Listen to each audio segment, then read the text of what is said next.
Hello and welcome to the first episode of King Diaries. I'm Ben, writer and producer on the film. I'm joined by Ash, also writer and producer, and Elliot, the director, the big cheese. That is what they call me. That is what we call you. The time is, anyone got the time? Like 9:22 p.m. 9:22 p.m. We're here in Seattle.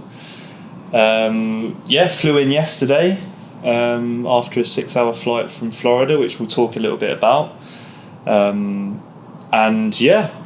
You've been here once before. I have. And Ash, first time for you, first time for me. Impressions, fan? I love it. Yeah, I came here in May for sort of almost a recce to look at the area and also meet a few key people involved with the documentary. But yeah, I love it. It feels a bit like home. Weather's been kind to us, so yeah, can't complain. Ash? Yeah, same. Yes, it's a really nice place, isn't it? It's a lot less humid than Florida was. Florida is humid. Yeah. Florida is tough. But yeah, still really nice weather. It's quite an arty sort of vibe, isn't it? Yeah, I mean, we went down to Pike Place Market today. Mm-hmm. Very cool. Just echo what you guys said. Yeah, beautiful city. Yep. Really nice people. Great weather. No good. We've not seen tons of it, obviously, so nice far, coffee. But very nice coffee, nice pastries, nice. Yeah. Nice breakfast this morning. But yeah. In terms of this, I guess why we're doing it. We just felt like for the Kickstarter backers, and then also for people like new to the project, people that follow us on social, just a good way of actually updating people. We're going to be moving about a lot, so yeah, as I already said, we've already been in Florida, now in Seattle, got a couple of other places that we're moving on to, so just an easy way for us to keep people updated, and I guess maybe a more interesting way to keep people updated as well. That's why we're doing it. Felt like might be good to go back to the start a little bit for people who are new to it, maybe have only just discovered the campaign, the project. Yeah, just why we're doing it. How, I guess, Elliot, over to you really, like how you first came across the story and what made you ultimately decide that you wanted to make a film about Bieber. Yeah, so I had some mental health struggles quite a few years ago. Managed to find the help that I needed, and found it quite hard to sort of express my feelings and to tell people, but as soon as I did, that's sort of when it started to change. And I've always wanted to do something to try and help others that were experiencing the same thing. And then about a year ago I just came across almost like a tribute video to Bieber. And that's when things started to happen, really. I resonated with the story, with his voice, wasn't drawn too much to the incident itself. It was more about him, and I was quite curious as to who this person was. And the more that I discovered about him, the more I realised that this wasn't an ordinary guy. This was someone who touched the lives of many people. So I sort of put two and two together. If I could use my filmmaking experience and come from it from a personal mental health angle, that's where I came up with the idea of doing this documentary. So that's how it started. It's quite surreal to be here and actually, come into life.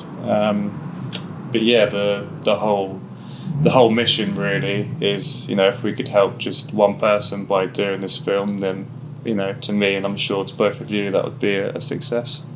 Yeah, for sure. And I mean, from my perspective, like I hadn't heard of the story before you, I guess, introduced it to both. I don't know about you, Ash, but no, it's the same, both of us. Yeah.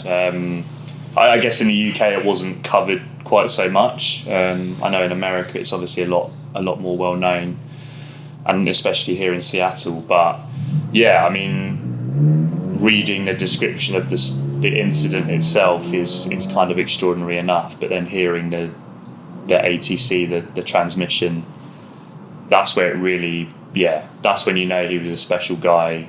He was a special story, and certainly one worth telling.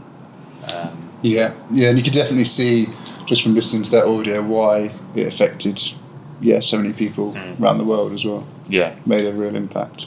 For sure. And it's been 18 months in the making. Not good my dates, but from like when you first kind of it's I guess about right. It's been devised it to like all the social media, and then, as you said, quite surreal being here now, having talked about it for so long. I mean, it's been a lot of hard work for sure, but that's why we're grateful to be here and have the opportunity to try and tell Bebo's story sort of the best way we can. Yeah, definitely. And in terms of the production side of it, so in America now, this is very much our main shoot. We've had 2 shoots before this already, so we were in Porto.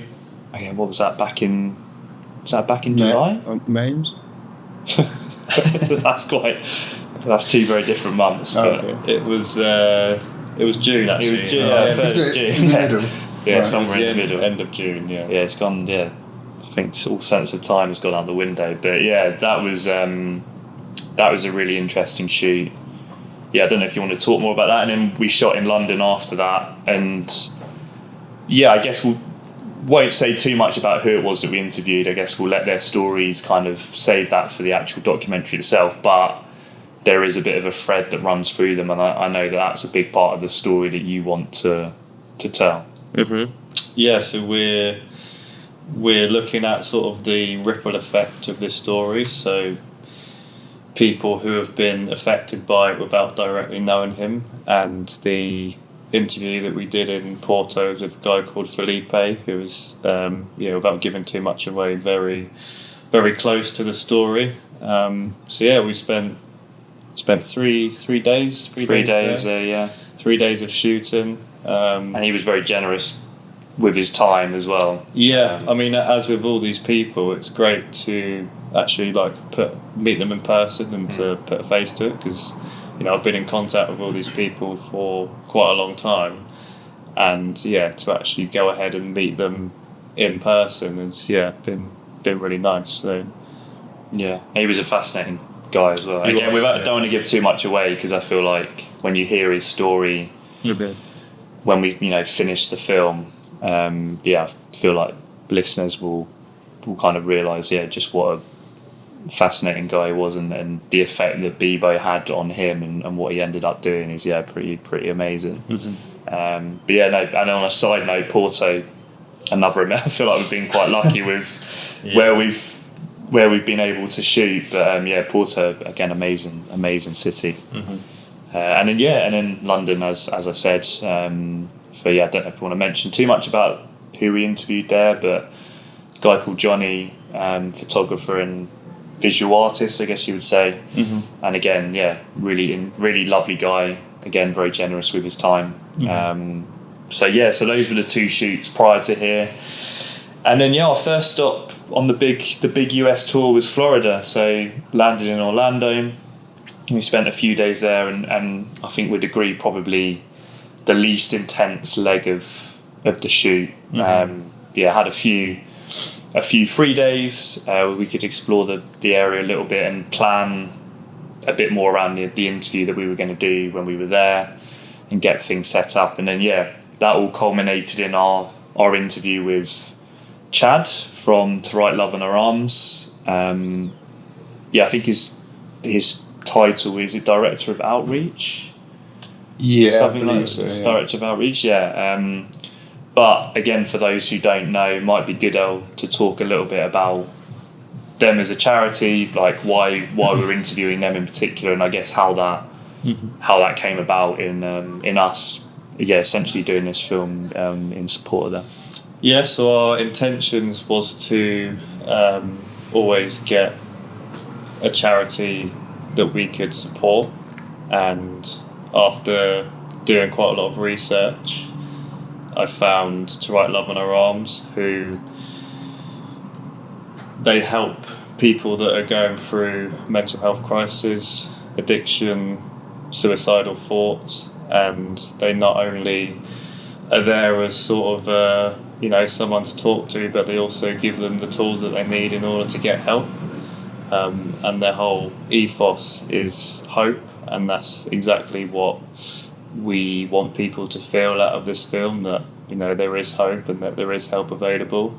So yeah, just got in touch with them, had a video call with them, and yeah, ever since that it's been really nice. And yeah, again, just I've been in contact with Chad especially for a number of months, to be able to actually meet them in person was incredible. And the interview went great, and he gave us a lot of information that the viewer can take away on where to find help, and as I said, just to offer hope. Yeah, for sure. And their story as an organisation is super interesting. Would encourage anyone who isn't familiar with them to look them up. I think is it TWLOHA, is it .com, I believe. Mm-hmm. Check out their website. Look at their origin story, how they started, because it's a really fascinating journey that they've been on, and they're a massive non-profit now and do a lot of great work. Yeah, it's important to know as well that we never wanted to make money from this, so all the proceeds will go to them and hopefully help them in sort of their mission in helping others. So. Yeah, definitely. As a little segue, or a little side note, I should say, Ash, you've been doing all the interview questions, so I guess in terms of the process itself, what's that been like? We've had a lot of discussions over the last few days, so you'll see these carefully placed props if you're watching a video of the interview questions that we've been discussing and just refining a little bit more. But I guess what's that process been like for you to do? It's been really interesting actually. I think because obviously you've been doing most of the sort of communications with different people that we're looking to interview, and so I've been basing it on sort of the profile we have for each person, and in a way it feels like I'm trying to get to know them before I actually meet them. But we've just been trying to figure out how to make the best interview for obviously us, how we can ask the right questions from not only telling the story but from the mental health aspect as well. But I think it's been a good process overall. I'm really happy with how the interviews have gone so far. Especially Chad was amazing. So was Johnny. I couldn't join you on the Porto one, but I heard Felipe was amazing as well. I mean, they've all been fantastic so far. Just really articulate. You're not trying to force them into certain answers necessarily, but it's been great that they've just naturally given such great material and just spoken really candidly. I mean, I guess we always try our best to make them feel as comfortable as possible, that they can share, that they can trust us to tell an accurate story, and represent them as accurately as possible. But they've just been really comfortable, really candid in sharing. And I mean, Chad's the most recent one, so is the one that's fresh in the mind. But I mean, he was amazing, just so articulate, really concise yet really detailed as well in all his answers. And I think you could really, I don't know what you guys thought, but could just really feel the passion in every word that he spoke. He really genuinely cares about mental health, about suicide awareness. Extremely knowledgeable as well. Well, you could just tell by the way that he treated us as well. So I mean, we weren't sort of pushed for time. We didn't, it's not that I need to leave at 5. It was very much like I want, you guys to get what you want. And had lunch with us as well, and so off camera as well. Just really, really personable, really chatty. Nice lunch as well. It was a good lunch. It was good. Took us to Hemingway. Shout out Hemingway's. Very good. We were told the best restaurant in Melbourne, Florida. So I'm sure it was. Didn't disappoint. Didn't disappoint one bit. It was very good. So that brings us to Seattle. So yeah, like I say, we flew in yesterday. Just a quick 6-hour flight from Florida, and yeah, we got here sort of afternoon time yesterday. Pretty knackered, but yeah, got to see a little bit of the city as we already discussed, and a bit of a free day today, but doing a bit of interview prep, and it's about to get pretty busy. So yeah, a lot of interview prep for the ones that we have coming up this week. Yeah, I mean, I guess I don't know how much we want to really share about who we are interviewing, but again, like I say, got a busy few days coming up. Yeah, I'd say from tomorrow it gets very busy, but something that we're looking forward to. And yeah, we have a little surprise tomorrow that we do. We're very very excited about, and would love to talk about, but again, best save for the documentary itself. Yeah. But I think it's probably fair to say, pretty much forms the heart of the documentary. It's a pretty big part of it that we're shooting tomorrow, and there's been a lot of effort to get that done, to get that make that a possibility, make that a reality. So yeah, I mean, it's important to mention that even though it's us three sitting here, there are other people that have been working on this and helping us with it and are actively still working on it. So shout out to Andrew from America and to Wilf, who have been been great, very helpful. And yeah, we've had Adam, who's our sort of UK and Europe director of photography, who's with us on the Johnny Miller shoot, and came to Porto with us. And then Evelyn, who is based in Seattle, she's our director of photography in America, so she'll be with us all the way. Yeah, no, that's great. I mean, that's kind of it. I think we're not really sure when we're going to do another one. We want to try and do them, I guess, when we can, when we have time. As we said, it's going to ramp up a lot over the next few days. But you need your beauty sleep as well. So I do need my beauty sleep. Can't do it every night. But yeah, we do want to keep everyone updated as much as we can. And I guess just to reiterate for those who have backed us via Kickstarter, anyone who's followed us, shared it, commented, like any small part that people have played, I guess just want to say thank you, because we wouldn't be here without that support. And yeah, I'm sure I can speak for all three of us when I say it means a lot to us. Yeah, absolutely. Yeah, it's a massive opportunity, and when the idea first was sort of spoke about, it didn't feel like it could ever come true, really. But yeah, the fact that we are here today just shows you how much support we actually did get. Yeah. And echo Ben, massively grateful for that. So thank you. The reaction's been I mean, literally couldn't have done it without the people who have supported us. And yeah, I mean, if for those who are listening that haven't yet supported us, you still can go on our Kickstarter, which is our links are posted on our socials, and the current support has brought us here. There's still more that we want to do in terms of sort of like an original music score. There's also more interviews that we are looking to explore. So yeah, if you want to support this documentary, then feel free to go on the Kickstarter. And if you're not following us on social, it's at SkyKingDoc, I believe. Yeah. DOC. And that's Instagram. I mean, Facebook, I guess you can just search for Sky King, it will come up. TikTok, video content.